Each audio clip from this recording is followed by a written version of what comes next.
Hey y'all, welcome back to Restless Chipotle Kitchen. Today we're not playing around. We're making real deal, light and fluffy Southern buttermilk biscuits. Not hockey pucks, not those sad little things from a can, but I'm talking tall, fluffy, buttery clouds of joy that'll make your grandma clutch her pearls and ask for your secret. Grab your flour, say a prayer to the biscuit gods, and let's get going.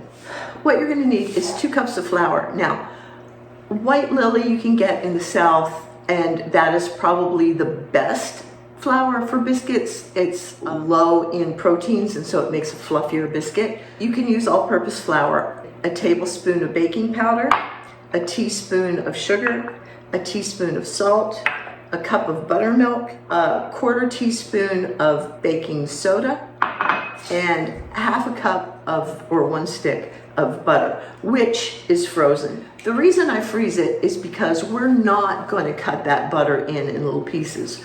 We're going to grate it in big, long slivers. Over the years, I put up with so many embarrassing biscuit failures that I finally learned to do it this way. And I think if you try it once, you're going to love it. So the first thing I'm going to do is I'm going to add the salt, the sugar, the baking powder, and the baking soda. And then we're just gonna mix that up really good. You can do it with a whisk, you can do it with a spoon, it doesn't really matter. You just want all of those dry ingredients mixed in and all over the counter if you're messy like me. The next thing I'm gonna do is pull the wrapper down off this butter. And whenever this butter starts to soften up, I'm gonna pop it back in the freezer for just a minute. And then you're just gonna, on the biggest graters, you're just gonna grate that butter right in to the flour mixture. And every once in a while, I suggest you put it down and then just give it a stir so that the butter is covered by flour. That way, the shreds of butter won't stick together. Now, y'all don't need to watch me shred butter, so I'm going to get this part done and then I'll be back. Okay, y'all, I'm trying to get you up closer so you can see, but I've mixed all of those shreds of butter into the flour, and I've broken some of them up with my fingers just to make sure that the shreds are all kind of individual. They're not clumped together, okay, because that's what we want. The more shreds of butter there are, the flakier these biscuits are going to be. Now, if you have time, set this whole thing in the freezer for about 10 to 15 minutes, and it will make a difference. If you don't have time, it doesn't make that much of a difference, so don't worry about it. The next thing we're going to do is add our buttermilk. And I always just like to add a little bit at a time because sometimes it takes a little bit more buttermilk than other times. And I don't want to get too much because then we have drop biscuits, right?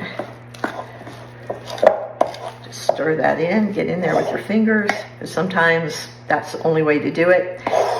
Most of bread baking, whether it's a quick bread like biscuits or a yeast bread, is mostly about texture and making sure that you've got the right texture.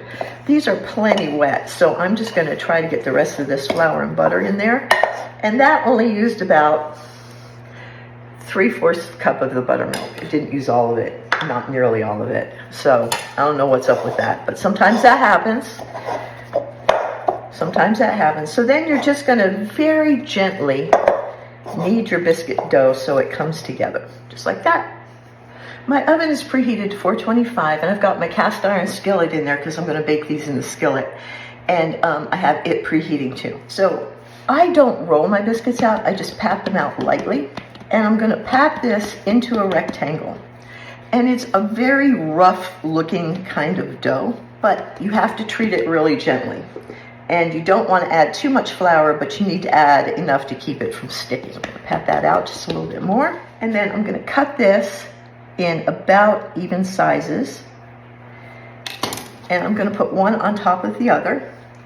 Give it a little bit more flour, not too much. And then I'm going to pat it out again. Now, the number of biscuits you get out of this depends a lot on the size of your biscuit cutter. We want this rectangle to be about 1 inch thick, which is where we're at. And this is my biscuit cutter. This is a green bean can, and it works perfectly. If you want a smaller biscuit, I have another biscuit cutter, and it's a tomato paste can, which gives a good, a good kind of small size biscuit. But my family likes bigger biscuits, so I'm definitely not going to get 12 biscuits out of this. There's no question. We're going to go straight down and never twist it, because you'll seal the edges and they won't rise. Straight down, straight down, straight down. So we got 6 biscuits out of this, plus we have some scraps. We'll probably get 8 total. I've greased my skillet with a little bit of bacon grease. You can use oil, you can use butter, whatever. And then I'm going to put my biscuits right on the skillet. If you like crispier, crustier edges, then make sure that there's space in between them. If you like a softer edge, then go ahead and put them right smack together, okay? Then we're gonna take the scraps, put a little bit more flour down, and try not to overdo it. So there's number 7, and we're gonna get a tiny, tiny biscuit for number 8. As I said, tiny, tiny.